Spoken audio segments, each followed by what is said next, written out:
ना हम पल्ला में होता है, मुकाबला हम वजन पे होता है। कहां बनी हाशिम और कहां बनी उमैया। ये सिर्फ तारीख मुअर्रख की तेजी थी कि उसने बनी उमैया को नबी का रिश्तेदार साबित करने की कोशिश की। वरना मैं मिंबर पे कई बार कह चुका हूं और उस बात को मैं इतनी कसरत के साथ पढ़ना चाहता हूं कि ये हर कान तक पहुंच जाए। बनी उमैया की नबी के साथ कोई रिश्तेदारी नहीं। अब्दे मनाफ के दो बेटे थे, एक का नाम अमर था, एक का नाम अब्दुल शम्स था। मैं बच्चों को समझाने के लिए, अमर और अब्दुल शम्स, ये हजरत अब्दे मनाफ के दो बेटे थे। दोनों शाम में रहते थे, दोनों ही तजारत करते, क्योंकि सरकार हजरत अब्दे मनाफ की तजारत शाम में थी। अमर को किसी ने बताया कि तुम्हारा आबाई वतन जो मक्का है वहां कहत पड़ चुका है। जनाबे अमर 200 ऊंटों पे रोटियां लाद के शाम से चले और मक्का पहुंचे। मक्का के 200 ऊंट अल्लाह की राह में ज़िबा किए, उसके शोरबे के अंदर रोटियां भगोई, 3 महीने मक्के वालों को खिलाई। और वो जो शोरबे में भगोई रोटी होती थी उसे अरबी में हशम कहते थे। इतना खिलाया कि मशहूर हो गए हाशिम। बाबा सरकार आगे तशरीफ ले, बाबा जी आगे तशरीफ ले। सलवात सारे हज़रात मिल के बुलंद आवाज से बिस्मिल्लाह सरकार, बिस्मिल्लाह सरकार।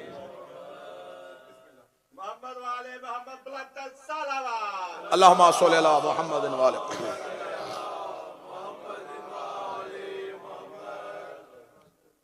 सरकार। आगा जी शरीक मजलिस हुए, मजलिस की रूहानियत में मजीद इजाफा और मेरे लिए ये सआदत के दुआ का हसूल बना और उनकी बरकत जो है वो मुझे जैसे तालिब इल्म के लिए बाइस फजीलत बनी। इतना खाना खिलाया कि मशहूर हो गए। जब हजरत अमर ने मक्का में खाना खिलाना शुरू कर दिया तो अब अब्दुल शम्स कहां रह रहे थे? तो जो मेरी तरफ शाम में, अब्दुल शम्स शाम में थे, अमर कहां आ गए? मक्का में। खाना खिलाना शुरू कर दिया। अब मक्का के लोगों ने जनाबे हाशिम को जाने नहीं दिया। मतवल्लियत काबा हजरत हाशिम के पास थी, खाने काबा की चाबियां हजरत हाशिम के पास थी। हर साल हज करने वालों के आने का इंतजाम अकेले हजरत हाशिम का। पूरे मक्का और हजाज में हजरत हाशिम की सखावत मशहूर हो गई। सरकार हजरत अब्दुल शम्स का शाम में इंतकाल हो गया। अब्दुल शम्स के घर में कनीज रहती थी, वो कनीज एक बच्चे को अपने साथ लेके आई थी। अब्दुल शम्स के मरने के बाद उस बच्चे ने दावा कर दिया कि मैं अब्दुल शम्स का बेटा हूं, जबकि वो कनीज जो काम करने के लिए अब्दुल शम्स के घर में रहती थी उसका बेटा था। उसका नाम था उमैया। जब इसे खबर हो गई कि जो मेरा चचा जिसका नाम अम्र था वो मक्का में जाकर रईस है और मक्का की सरदारी उसके पास है, इसने मक्का में आकर दावा किया कि मैं अब्दुल शम्स का बेटा हूं। सरकार हजरत हाशिम ने कहा ये झूठ है, ये बहतान है। अगर ये मेरे भाई अब्दुल शम्स का बेटा है तो इसे कहो खाना काबा के करीब जाए और दीवार काबा पे हाथ रख के इस बात की गवाही दे।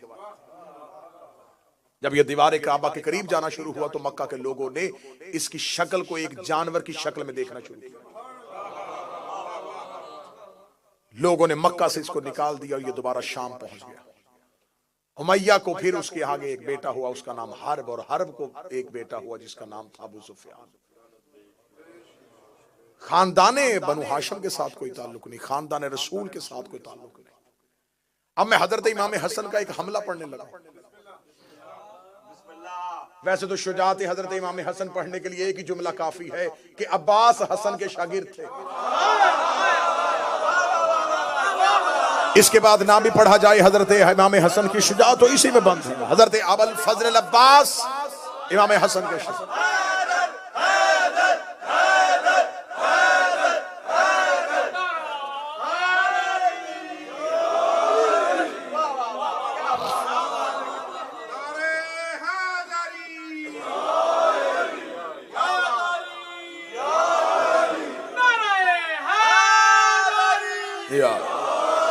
शागिर्द थे और सिर्फ हजरत अबुल फजल अब्बास नहीं, खानदाने हाशिम को, हाशमियों को, अली के बेटों को तलवार चलाने का और नेजा फेंकने का अंदाज इमाम हसन ने सिखाया। बाबा जी आज मौर्रख बहस कर रहा है, हसन को लड़ना नहीं आता था, हसन लड़ते नहीं थे, हसन को जंग करनी नहीं आती थी। इमाम हसन सुलह पसंद थे, धीमे मजाज के मालिक थे, हसन लड़ते नहीं थे, हसन लड़ते नहीं थे। हमें तेरे अंदर के दर्द का पता है, तूने इसलिए कहा कि हसन लड़ते नहीं थे। तुझे हसन की शुजाअत से तकलीफ इसलिए है कि जमल में ऊंट की टांगे हसन ने काटी थी। जंगे जमल में ऊंट की टांगों को जिसने काटा वो इमाम है। जिसने हौदज को जमीन से गिरने से पहले संभाला वो इमाम हसन। जिसने जंगे सफीन में अकेले ने फुरात का घाट खाली करवाया था। मैं हमला पढ़ देता हूं सरकार हजरत इमाम। जब मुआविया हुकूमत ले चुका और ये हाकम बन चुका शाम का, तो मौला इमाम हसन ने 6 शर्तें सरकार इससे कही थी। पहली शर्त कही थी कि तू कुरान और सुन्नत पर अमल करेगा, और ये शर्तें आज भी तारीख में लिखी हुई। जो शराइत के साथ इमाम हसन ने सुलह की, मुआहिदा किया, वो शर्तें हैं। देखिए सुलह कहना गलत होगा, ये मुआहिदा था। सुलह तब होनी थी अगर शर्तें पूरी होती। पहले शर्त रखी ना, इमाम हसन ने कहा मेरी शर्त है, ये शर्तें पूरी करो, सुलह। तो अब पहले मुआहिदा है, सुलह इसे तब कहेंगे जब शराइत पूरी होगी। इमाम हसन ने पहली शर्त क्या रखी? कुरान और सुन्नत पे अमल करेगा। ये अली का बेटा था, ये रसूल का सिब्त अकबर था। कितनी प्यारी शर्त रखी। अब मैं सतर पढ़ने लगा और चेहरों पे मेरी नजर। इमाम हसन ने पहली शर्त रखी कि कुरान और सुन्नत पर अमल करेगा। शर्त बता रही है कि मुआहिदा किसी मुसलमान से नहीं हो रहा। जो हाथ उठा सके वो उठाए, जो बोल सके वो बोले।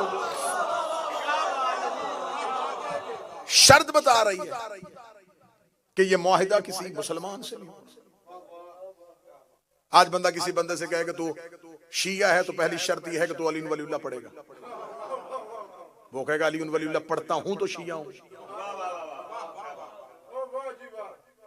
ये कैसा मुसलमान था कि जिससे इमाम हसन कह रहे तू कुरान और सुन्नत पर अमल करेगा। दूसरी शर्त इमाम हसन ने रखी, कुरान और सुन्नत पर अमल करेगा। दूसरी शर्त यह है कि आज के बाद तेरा कोई किराए का खतीब मिंबर पे मेरे बाप अली को नहीं भौंकेगा। उसने शर्तें पूरी नहीं की थी। शर्तें पूरी हो जाती तो आज हर मिंबर से अली पढ़ा जाता। अब यह बात मैं 40 हिजरी से लेकर 2024 तक लेके आने लगा हूं। अगर आज किसी मिंबर से कोई खतीब अली के खिलाफ बोलता नजर आए तो समझ लेना कि किसकी तनख्वाह पे पल रहा है।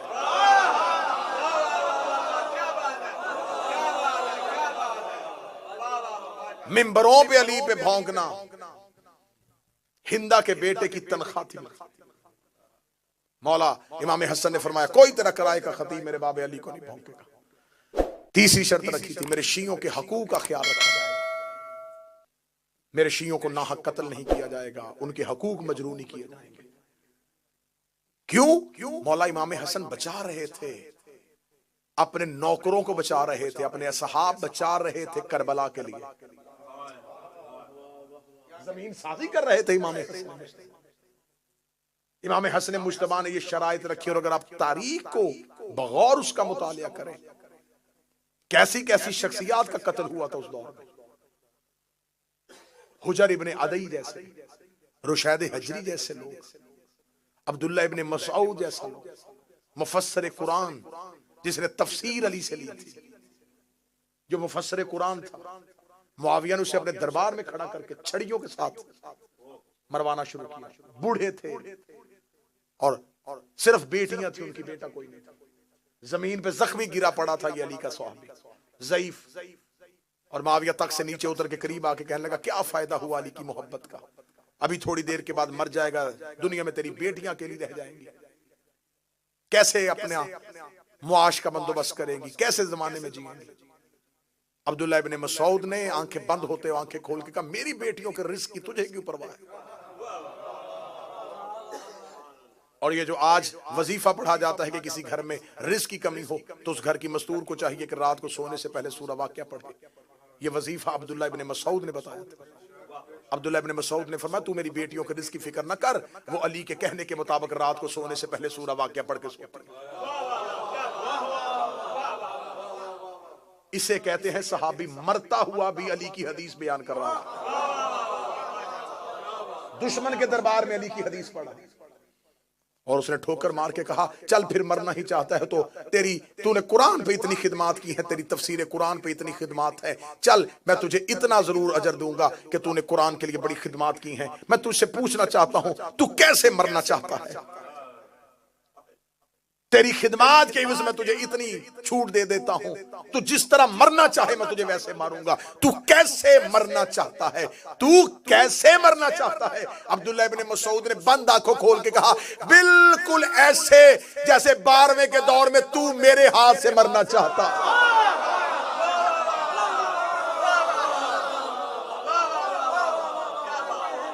बिल्कुल ऐसे। पीर सादिक शाह जी आगे तशरीफ ले आए सरकार। बिल्कुल ऐसे ही जैसे मेरे 12वें के दौर तू मेरे हाथ से मरना चाहता। सख्त तरीन दौर, झूठी हदीसें गढ़ी जा रही हैं। खुदा की कसम मैं खा के कहता हूं, अगर आप उस लम्हे में तारीख का मुतालिया करके देखें,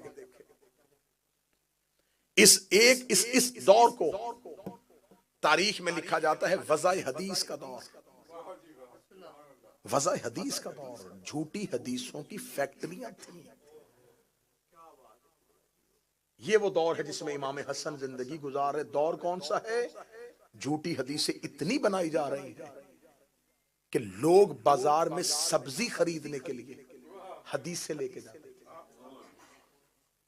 हदीसें देते थे और सब्जी खरीदते थे।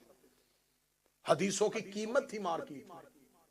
जो 50 हदीसें बनी उमैया के हक में लिख के लेके आए इतने में तोली जाएंगी। जो 20 हदीसें अली के खिलाफ लिख के लेके आए, इसे कहा जाता है फितनाए वज़ाए हदीस। इतनी हदीसें बनाई गई, इतनी हदीसें बनाई गई, इतनी हदीसें बनाई गई कि अहले सुन्नत का खुद अपना इमाम अबू हनीफा कहता है कि मेरे सामने खड़ा होकर एक शख्स हदीस पढ़ रहा था कि मैंने अबू हनीफा से सुना है। यह अहले सुन्नत की किताब में लिखा हुआ है, वज़ाए हदीस के बाब में लिखा हुआ है।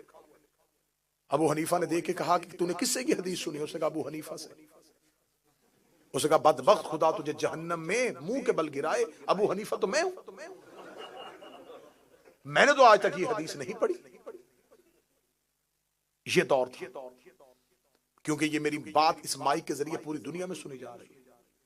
जो लोग आज कहते हैं अली और माविया भाई भाई, बैनर लगे हुए हैं पाकिस्तान के शहर, सोशल मीडिया पे शोर है ये तो शियों की सिर्फ दुश्मनी है। बड़े बड़े अहले सुन्नत के स्कॉलर्स ने इसकी रद्द खुद पेश की। खुद अहले सुन्नत फ्रंट पे आके खड़े, वो कह रहे कि नहीं, उन्हें खबर है कि अगर हमने इसे अपने खाते में डाल लिया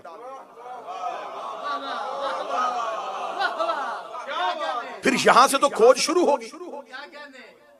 लिहाजा जो पढ़े लिखे सुन्नी है वो यजीद से पहले ही मोहतात हो गए थे, यजीद से पिछले दौर से ही मोहतात हो गए थे। वो कहते सिर्फ यजीद को खाते पे ना डालो, यजीद को फेंको और इससे पहले मुआविया को भी फेंको, ताकि पूरे बनी उमैया से हम सबकदोश हो जाएं, बनी उमैया से हमारे हाथ पीछे हो जाए। पढ़े लिखे अहले सुन्नत स्कॉलर जो पुराने लोग थे वो नहीं मानने के लिए तैयार थे। उन्हें खबर थी अगर हमने इसे मान लिया फिर पूरी की पूरी खिलाफत गई, अगर हमने इसे अपने खाते डाल लिया तो इसने अपने दौर में इतना कुछ किया हुआ है, वो सब कुछ हमें मानना पड़ेगा। जितनी अहले सुन्नत की किताबें हैं हदीस की, चाहे वो मुस्लिम हो चाहे वो बुखारी हो, ये सब के सब शागिर्द हैं निसाई के।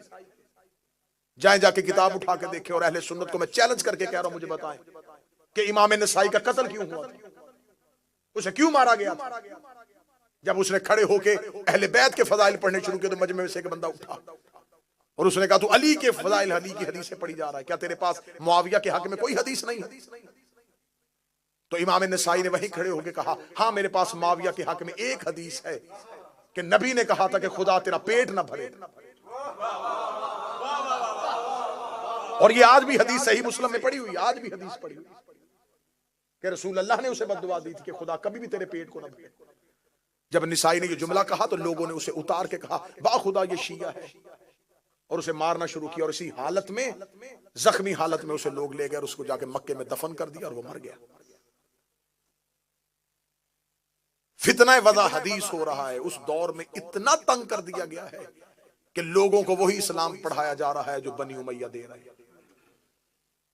इस दौर में इमाम हसन का एक हमला पड़ेगा। मौला हसन ने 5वीं शर्त रखी थी कि देख, तू अपनी जिंदगी तक खिलाफत करेगा, हुकूमत करेगा, लेकिन तू अपने मरने के बाद अपने बेटे को वली अहद नहीं बनाएगा। इसने अपनी जिंदगी में अपने बेटे के लिए हालात ठीक करने शुरू कर दिए। खुरासान में बैत लेनी शुरू कर दी, कूफे में बैत लेनी शुरू कर दी, बसरा में बैत लेनी शुरू कर दी। खबर इमाम हसन को मदीने पहुंची और ये मुआहिदा होने के 4.5 या 5 साल के बाद खबर पहुंची कि इसने तो बैत लेनी शुरू कर दी। इमाम हसन अलैहिस्सलाम मदीने से एक गुलाम के साथ अकेले शाम आए। मैं जंग पढ़ने लगा हूं। कोई लश्कर नहीं, कोई फौजी नहीं, कोई सिपाही नहीं, अकेले हजरत इमाम हसन एक गुलाम को साथ लेकर मदीना से निकले। आगा जी शाम आ गया। शाम मुखबरों ने जाकर दरबार में खबर दी, हसन शाम पहुंच गए। और वो शाम के सदर दरवाजे पे आ गए। जल्दी करो, मेरे दरबार को भरो लोगों से, हसन के पहुंचने से पहले मेरा दरबार भर दिया जाए। मैं ऐन ही तारीख पढ़ने लगा, बिल्कुल हरफ हरफ तारीख पढ़ने लगा। इसका जब तक हसन शाम के सदर दरवाजे से दरबार तक पहुंचे, दरबार खचाखच भर दो मेरे खुशामदियों के साथ, सारा मजमा मेरा हो, ताकि हसन को पता चल जाए कि मेरी हुकूमत शाम में कायम हो चुकी है। इसने पूरा दरबार खचाखच भर दिया। इसके किराए के लोग खुशामदी सारे के सारे दरबार में इकट्ठे होकर गलियों में मनादी करवानी शुरू कर दी कि जितनी जल्दी हो सके शाम के सदर दरवाजे से इमाम हसन बढ़ के दरबार की तरफ आ रहे हैं, जल्दी पहुंचो। जामे मस्जिद उम्वी में लोगों का रश हो गया, इतना दरबार भर चुका था। सारे के सारे खुशामदी और इमाम हसन चलते चलते दरबार की जानब आ रहे थे। इमाम हसन के आने से पहले इसने अपने किराए के खतीब को खड़ा किया। किराए के खतीब को खड़ा करके इसने कहा, चल तू खानदान बनु उमैया के फजाइल पढ़ने शुरू कर दे। किराए का खतीब उठा और उसने खानदान बनी उमैया के फजाइल पढ़ने शुरू कर दिए। इधर इमाम हसन का जब पहला कदम दरबार में आया तो ये इमाम हसन को ये तासुर देना चाहता था कि हमें तो नहीं पता था कि आप आ रहे हैं, आपके आने से पहले ही लोग खानदान उमैया के फजाइल सुन रहे थे और हमारा खतीब खानदान उमैया के फजाइल पढ़ा था। किराए का खतीब ऊंचाई पे खड़ा हुआ खानदान बनी उमैया के फजाइल पढ़ा था। इमाम हसन दरबार में आके खड़े हुए। लोगों ने तीखी नजरों से हसन की तरफ देखा और इमाम हसन की तरफ कोई तवज्जो न की। किसी ने इमाम हसन को कुर्सी न दी, किसी ने इमाम हसन के लिए रास्ता न छोड़ा। सारे खानदान बनी उमैया के फजाइल उठ उठ के दाद दे रहे थे। तहसीन की आवाजें आ रही थी, वाह वाह मरहबा की सदाएं आ रही थी। इमाम हसन ने जब वो किराए का खतीब बैठ गया, इमाम हसन चलते चलते उस मकान पे आए जहां पर मुआविया बिन अबू सुफियान बैठा हुआ था। इसने उठ के अपनी आवाज को ठीक किया और ठीक लगे गए, ए अबू तालब का बेटा, ए अबू तुराब का बेटा, ए अली का बेटा, आप कब आए मेरे दरबार में? मैंने तो आपको आते हुए नहीं देखा, आप कब पहुंचे हैं? इमाम हसन देखा था मैं उसी वक्त पहुंच गया था जब तेरे किराए का खतीब तेरे खानदान के फजाइल पढ़ा था। ये मुस्कुरा के सुन लिए आपने मेरे खानदान के फजाइल। इमाम हसन ने ऊंचाई पे खड़े होकर पूरे शाम के जामिया मस्जिद उम्वी के खचा खच मजमे में कहा, ए मुआविया बिन अबू सुफियान, मैं हसन इब्ने अली अपनी मां ज़हरा से लेके हव्वा तक और अपने बाप अली से लेके आदम तक एक एक का नाम और किरदार पढ़ता हूं और ऊंची आवाज में पढ़ूंगा। अगर तुम में जुर्रत है मेरे कान में आके अपनी मां का किरदार सुन।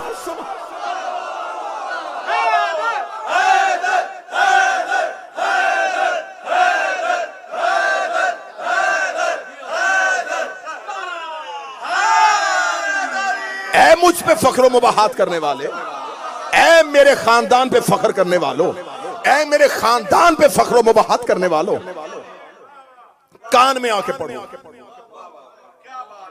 दरबार में सन्नाटा तारी हुआ, खामोशी तारी हुई। खामोशी का तारी होना था। इमाम हसन ने यूं मजमे की तरफ देखा, पहला ही जुमला इतना सख्त था। लोगों ने कहा ये कौन है जिसने दमिश्क के हाकिम को इतना बड़ा जुमला कह दिया?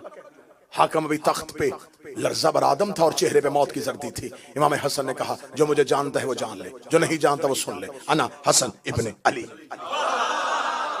मैं हसन अली का बेटा हूँ, मैं अबू तालिब का बेटा हूँ, मैं ज़ुर्रियत इब्राहिम हूँ, मैं नस्ल इस्माइल हूँ, मैं शजर तैयबा का समर हूँ, मैं फर्जंद इब्राहिम हूँ, मैं फर्जंद इस्माइल हूँ, मैं सफ़ा का बेटा हूँ, मैं मरवा का बेटा हूँ। इतना कहते कहते इमाम हसन के जुबान से जुमला निकला, मैं चाहूँ तो इराक को शाम कर दूँ, मैं चाहूँ तो इराक को शाम कर दूँ, मैं चाहूँ तो दिन को रात कर दूँ, मैं चाहूँ तो रात को दिन कर दूँ। पीछे से बंदा मजमा चीरता हुआ आगे बढ़ा और आगे बढ़ के लगा, मा अकाला हक का हाफिज जालिक, तू वो क्यों कह रहा है जो तू कर ही नहीं सकता। इमाम हसन ने तीखी हुई नजरों से पीछे मुड़ के देखा और मैं शर्म नहीं आती औरत हो के मर्दों में खड़ी,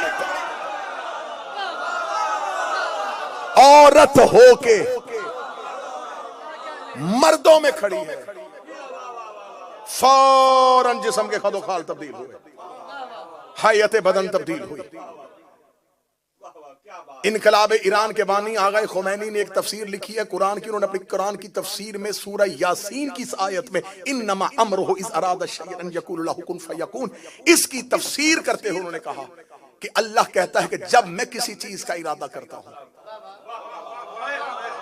मैंने हवाला दिया है, आगा खुमैनी ने अपनी तफसीर में लिखा, उसने कहा जब खुदा किसी चीज का इरादा करता है तो खुदा कहता है जब मैं इरादा करता हूं तो मैं कहता हूं हो जा तो वो हो जाती है।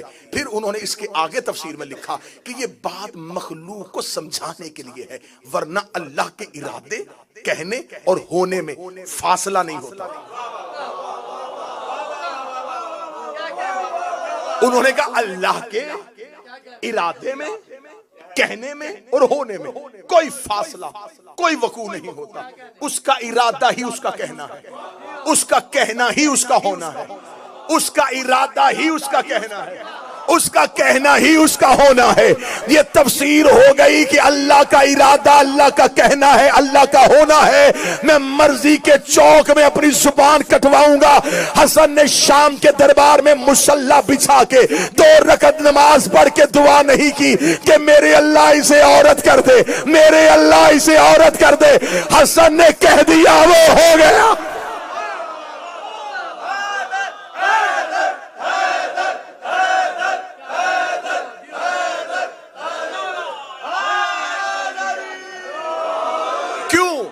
इसलिए कि इमाम हसन इरादा इलाही है। हसन जमीन पर अल्लाह के इरादे का मजहर ताम है, यह तजल्ली परवरदिगार है। अल्लाह का कहना इनसे साबित है क्योंकि ये दलील परवरदिगार। कहा शर्म नहीं आती औरत होके मर्दों। यहां तक आपको जाकिरी ने सुनाई है, मैं इससे अगली हदीस का अगला टुकड़ा सुनाने लगा, अब इससे भी अच्छा टुकड़ा सुनाने लगा हूं। जब कहा शर्म नहीं आती औरत हो के मर्दों में आ गई है, हैयत तब्दील हुई, खदोखाल तब्दील हुए, मिंबर की पूरी खतीबाना जिम्मेदारी के साथ जुमला कहने लगा। जो ही बदन तब्दील होना शुरू हुआ तो अपने आप में शर्मिंदगी में ऐसे मजमे से बाहर निकलने का इरादा किया। इमाम हसन ने पीछे आवाज कहा रुक जा, कहां जा रहा है, घर जाके क्या करेगा, घर पे तो औरत बैठी थी, जा हमने उसे मर्द कर दिया है, हमने उसे मर्द कर दिया।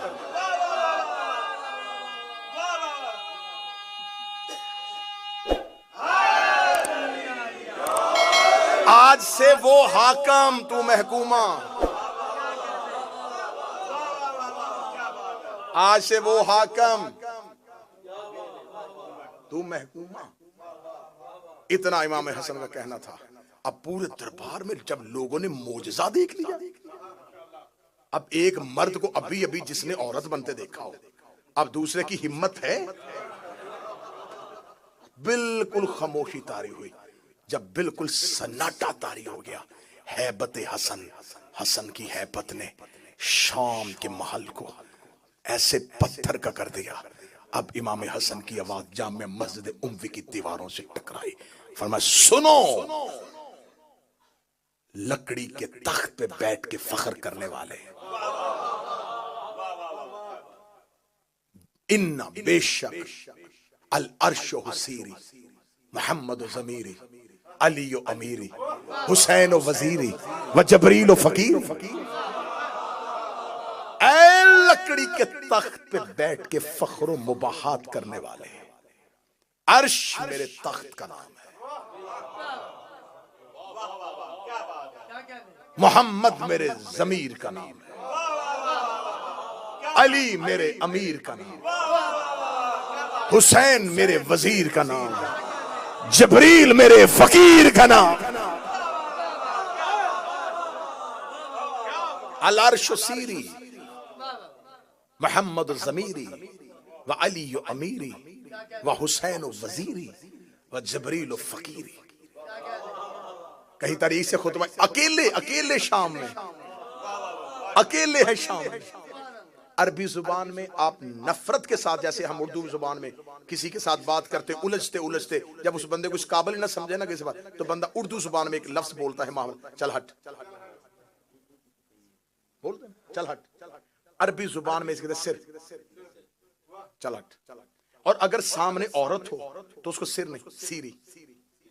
सिर कहा जाता है मर्द के लिए, सीरी कहा जाता है औरत। चल हट, मर्द हो सिर, औरत हो सीरी। अब आखिरी सतर है और जुमला आपने ऐसे वसूल करना है जैसे जुमले का हक बनता है। मेरे मौला इमाम हसन ने शाम के दरबार में खड़े होकर अल अर्श सीरी, अर्श मेरा तख्त है, मोहम्मद ज़मीरी, मोहम्मद मेरा ज़मीर है, व अली अमीरी, अली मेरा अमीर है, व हुसैन वजीरी, हुसैन मेरा वजीर है, व जबरील फ़कीरी, और जबरील मेरा फ़कीर है। ये कहना था या मुआविया बिन अबू सुफियान इमाम हसन के बिल्कुल सामने आके खड़ा हुआ। उसका दरबार में तो किसी की जरूरत नहीं कि हसन के जुमले को काटे। वो सामने आके खड़े हो कहने लगा, ए हसन, तूने मदीने से आके शाम में फसाद फितना बर्पा कर दिया है, तूने मेरे दरबार की हैबत को तब्दील कर दिया है। क्या तू भी अपने बाप की तरह मोजे दिखा के अपनी हुकूमत साबित करना चाहता है? इमाम हसन ने उसी लहजे में कहा, इस शे तो असीरी, पीछे हट या कहूं सीरी।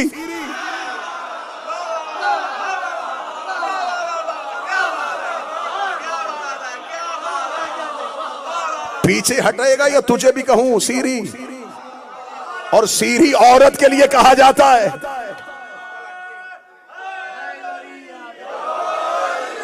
रास्ता छोड़ या मैं कहूं सीरी। रास्ता छोड़ता है या तुझे कहूं सीरी।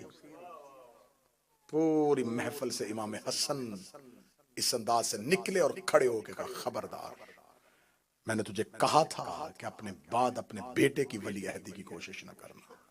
अगर तुमने यजीद अपने बेटे को खलीफा बनाने की कोशिश की तो जान लेना मेरे भाई का नाम हुसैन है।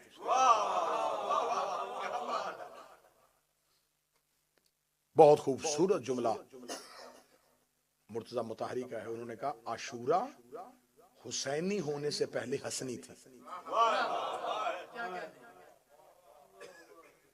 जब करबला हुसैनी नहीं थी तो करबला हसनी थी। करबला में मेहनत है इमाम हसन की। और मैंने ये जुमला करबला में कहा था और आज फिर कह रहा हूं, करबला हसन के मुआहदे की खिलाफ वर्जी का नाम है। अगर उम्मत इमाम हसन के मुआहदे को मान लेती तो करबला बर्पा ना होती। तुमने मुआहदे की खिलाफ वर्जी की और करबला हो गई। हसन इमामत में इतना जरूरी है कि हसन की दी हुई शर्तों को ना मानो तो अगला इमाम करबला बर्पा कर देता। हमारे 12 में से 2 हसन है, दूसरा इमाम हसन है और 11वां इमाम हसन है। उस हसन के बाद भी इनकलाब है, इस हसन के बाद भी। लेकिन फर्क है, वहां इनकलाब था, यहां इंतकाम है। एक सख्त तरीन दौर था इमाम हसन के सामने, जहां मानने वाले बहुत कम तादाद में थे। जो कम थे उनकी जिंदगियों को महफूज रखना था करबला के लिए। रिश्वत का बाजार गर्म था। 20,000 का लश्कर लेके अली का यह बेटा चला था। एक रात में 12,000 का लश्कर अबैदुल्ला इब्ने अब्बास की सरपरस्ती में 10 लाख दिरहम में सौदा करने के बाद मुआविया के लश्कर में चला गया। 4,000 ने इमाम हसन का खुद खैमा घेर लिया, अकेले बच गए। और अली के बेटों ने हिफाजती हिसार में लिया हुआ था इमाम हसन को। मदाइन में जाके मुख्तार के चाचा जो मदाइन का गवर्नर था उसके घर जाके पनाह ली। जब इमाम हसन मदाइन पहुंचे हैं तो इतने जख्मी हो चुके थे कि इमाम हसन की रान में खंजर था, मुसल्ला नीचे से खींच लिया गया था। साथ देने वाले इमाम हसन को क्या कह के बुला रहे थे? अस्सलाम अलैका या मुज़ल्लिल मोमिनीन, ऐ मोमिनों को जलील करने वाले तुम पर हमारा सलाम। इतना तन्हा कर दिया रसूल का बेटा। बहुत दफा जहर देने की कोशिश की लेकिन साबित ना हो सकी, कारगर ना हो सकी। फिर आखिरी जहर रूम से मंगवाई गई। ज़मुर्द की जहर थी, सख्त इतनी थी कि इसके बारे में कहा जाता है अगर इसका एक दिन का इस जहर का एक तालाब में फेंक दिया जाए तो उस तालाब के सारी मछलियां और आबी जानवर मर जाएं। अगर दूध देने वाले जानवर के सींग को लगा दिया जाए तो वो खून देना शुरू कर दे। ये जहर रूम से मंगवाई गई, शाम से। अशस बिन कैस जो दुश्मन अली और दुश्मन अहले बैत खानदान था, जिसके बाप ने इमाम मौला अमीर अल मोमिनीन से जंग की और इसके दोनों बेटे करबला में। इसका एक बेटा जिसने हुसैन का मुस्लिम दारुल उमारा से गिराया था और दूसरा वो जिसने करबला में हुसैन के पहलू में नेजा मारा था। अशस की बेटी जोधा, इस तक जहर पहुंचाई गई। अगर तू ये काम कर ले तो लाखों दिरहम और यजीद के साथ तेरा अक्द और तुझे मुमलकत इस्लामिया की मलका बना दिया जाएगा। इस बदबख्त औरत ने, तारीख कहती है, अंगूरों में जहर, खजूरों में जहर, घर के पानी के घड़े में जहर और दूध में जहर, हर बर्तन में जहर डाल दी कि कोई भी तदबीर नाकाम ना हो। मौला इमाम हसन घर पहुंचे मस्जिद से, ये आई और इसने आकर सवाल किया, आपके लिए कुछ खाने के लिए लेके आऊं? इमाम हसन ने फरमाया नहीं। इसी का मैंने आपके लिए दूध में शरबत तैयार किया है। दूध इमाम हसन के सामने आया। इमाम हसन एक तरफ इसकी तरफ देखा और देख के इमाम की जुबान से पहला जुमला निकला, जोधा मेरा कासम अभी छोटा है।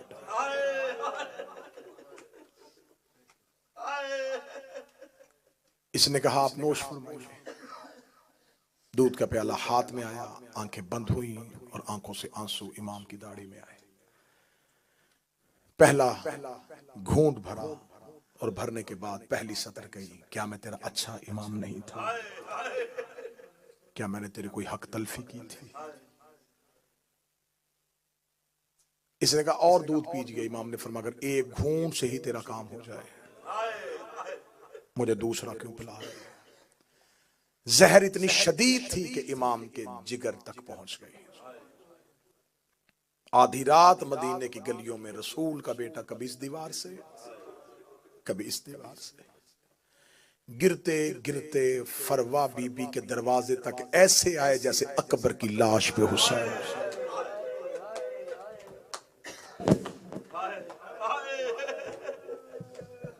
रोते रोते दरवाजे तक पहुंचे। दरवाजे पे आके मौला इमाम हसन रुक गए। बीबी फरवा हुजरे के अंदर थी।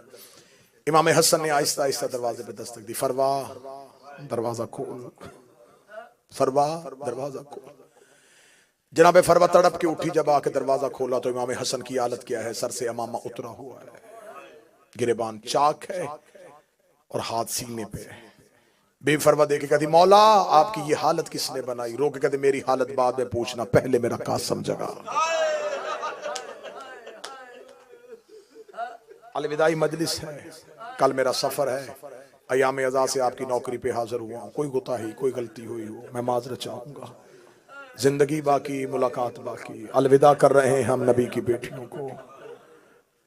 ए रसूल अल्लाह की बेटियों, हमसे अयाम अज़ा में कोई गलती हुई हो, तुम्हें हुसैन के घोड़े से गिरने का वास्ता, हमें माफ कर देना।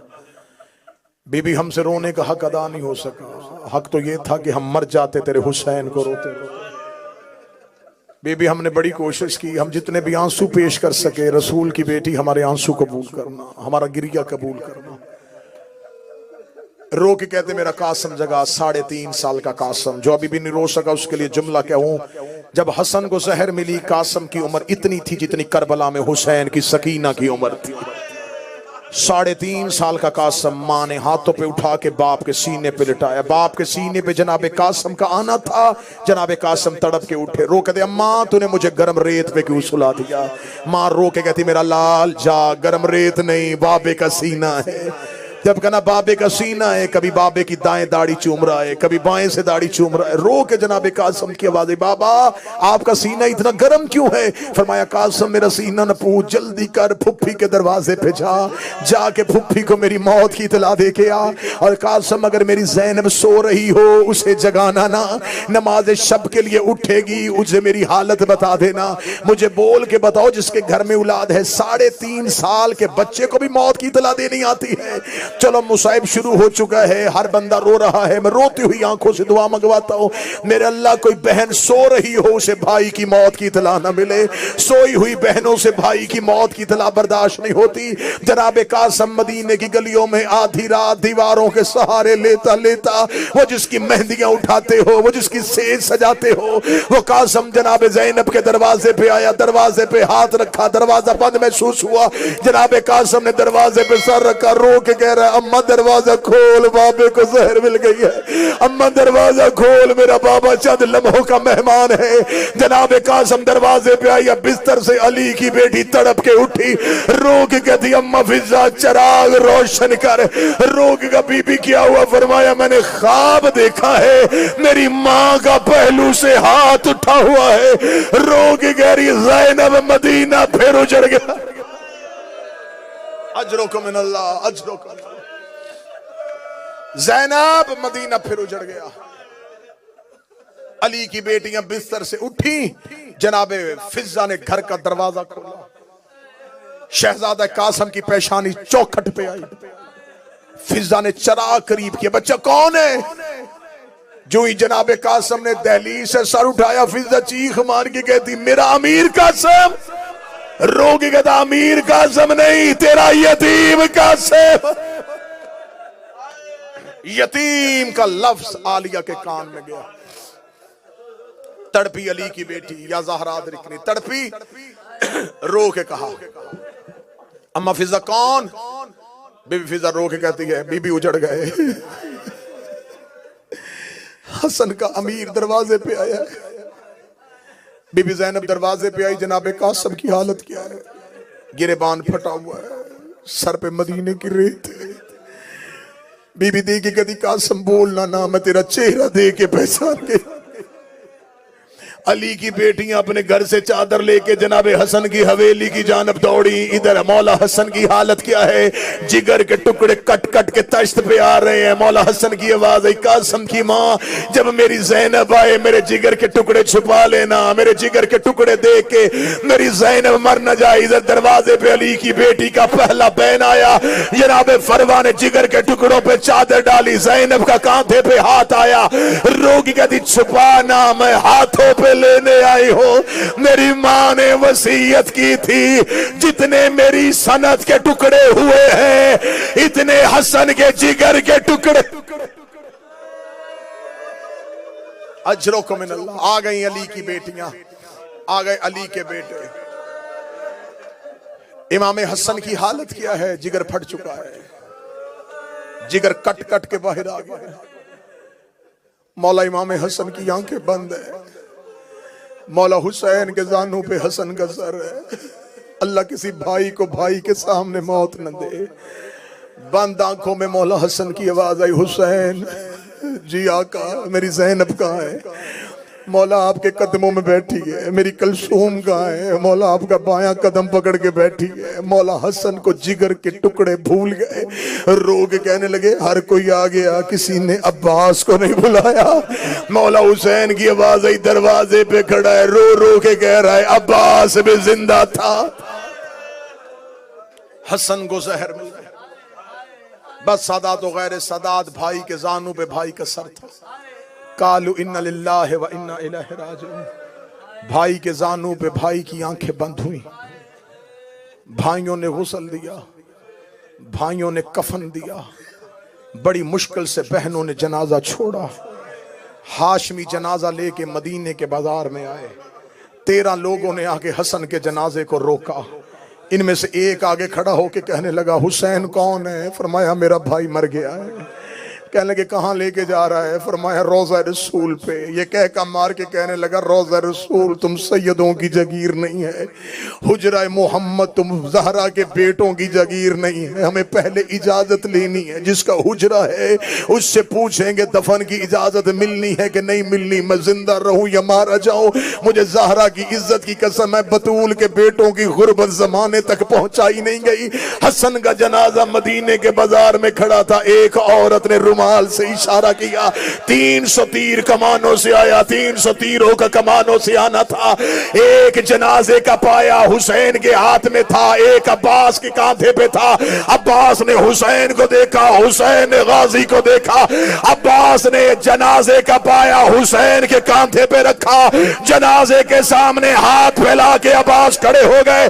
रो के कहते तीर मारने का शौक हो करबला आ जाना, वहां रोकने वाला कोई नहीं होगा। मेरे मरे के जनाजे पे तीर न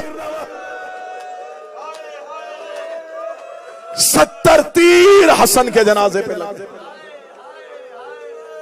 70 तीरों का हसन के जनाजे पे लगना था। अब्बास हवेली ज़हरा की जानब दौड़े और किताबें कहती हैं जब अब्बास तेज चलते थे मदीने की गलियों में ज़लज़ला आता था। ज़ैनब दरवाजे पे खड़ी थी, मदीने की गलियों में ज़लज़ला आया। बीबी ज़ैनब रो कर दी, कलसूम दुआ करना, लेके जनाजा गए थे, वापस अब्बास आ रहा है। हजरत अब्बास दरवाजे पे आए, आलिया ने अब्बास के सीने पे हाथ रखा, रख के कहती तुम तो जनाजा लेके गए थे, अकेले वापस क्यों आ गए? हजरत अब्बास ने सर से अमामा उतारा, ज़ैनब के कदमों में फेंका, रोगी कहने लगा बीबी तुझे तेरी मां की चादर का वास्ता, मुझे मेरी तलवार दे, मेरे जनाजे पे तीर लगे। इन्होंने मेरे गरीब के जनाजे पे तीर। अजरुक मिनल्लाह, अजरुक मिनल्लाह, अजरुक। पीछे से गरीब करबला की आवाज आई, ज़ैनब अब्बास को रोक ले। अली की बेटी ने अब्बास के दोनों शाने पकड़े, रोक दी, अब्बास हौसला, अब्बास हमारी मक्तल मदीना नहीं, अब्बास मेरा लाल, अभी हमने बहुत कुछ बर्दाश्त करना है। ज़ैनब आलिया ने अब्बास रोका हुआ था या हुसैन जनाजा लेके घर आए। आखिरी 1.5 मिनट पढ़ने लगा, 1 से 1.5 मिनट, मुश्किल से मुश्किल दुआ, जनाजा बरामदगी के लिए तैयार। यहां से जनाजा उठेगा, मोमनीन में आएगा, मोहब्बत से चूमोगे जनाजा। इस जनाजे का यहां से यहां आना आसान है, इस जनाजे का बाजार से ज़ैनब के दरवाजे पे आना बड़ा मुश्किल। बादशाह का जनाजा सामने है, जनाजा घर आया, हुसैन सहन में जनाजा लेके नहीं गए, हुसैन जनाजा सीधा हुजरे में लेके गए। हुजरे में जाके हुसैन ने जनाजा रखा, हुजरे का दरवाजा बंद किया। अब हसन के जनाजे पे एक भाई खड़ा था, एक बहन खड़ी थी। मौला हुसैन की आवाज आई, ज़ैनब अगर जनाजा सहन में लेके गया, या हसन का बेटा मर जाएगा या हसन की सौचा मर जाएगी। ज़ैनब ये सारी मुसीबतें हमने बर्दाश्त करनी है। ज़ैनब मैं हसन का तीरों वाला जनाजा सहन में लेके नहीं जाना चाहता।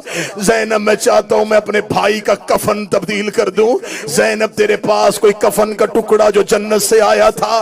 बीबी ज़ैनब ने हुसैन के गले में बाहें डाली, रो के कहती वो तो जन्नत से जबरील कफन लेके आया था, उसके 5 टुकड़े थे, एक माँ ने नाना को दे दिया था, एक हमने 3 जमातियों सानी को मां को दे दिया, एक हमने 21 रमजान को बाबे को दे दिया, एक टुकड़ा मैंने अभी हसन को दिया है। अब मेरे पास एक कफन है हुसैन, वो मैंने तेरे हिस्से का बचा के रखा है। गरीब ने बहन के गले में बाहें डाली, रोकेगा मेरे हिस्से का कफन भी ले आ। रोके कहती फिर तू क्या पहनेगा? हुसैन रोकेगा मुझे कफन की जरूरत ही नहीं होगी, मेरे हिस्से का कफन भी मेरे हसन को पहना दे। आखिरी जुमला पढ़ने लगा हूं जिसने गलियों में मातम करना है। हुसैन भाई के जनाजे में बैठे, हुसैन हसन के जनाजे से तीर निकालने लगे, या ज़ैनब ने हुसैन की कलाई पे हाथ रखा, रोक के लगी उठ हुसैन, तू भाई के जनाजे से तीर ना निकाल, अगर तूने